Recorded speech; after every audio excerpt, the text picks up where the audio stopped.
Maraming beses mo nang sinabi sa sarili mo na may gusto kang marating. Pero sa tuwing may pagkakataon, nauunahan ka ng takot. Takot kang magkamali, takot kang magkabigo, takot kang husgahan ng iba. Pero tanungin mo ang sarili mo, mas pipiliin mo bang matalo ang takot o susubukan mo abutin ang mga pangarap mo? Kasi ang takot ay normal lang yan. Pero hindi ito dapat maging hadlang. Mas mabuti na mamigo at matuto kaysa hindi mo man lang sinubukan. Dahil ang tunay na talo ay hindi ang natalo sa laban, kundi ang hindi lumaban.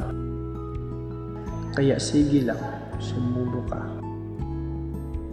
Malay mo, isa pa lang desisyon patungo sa tagumpay na pinapangarap mo.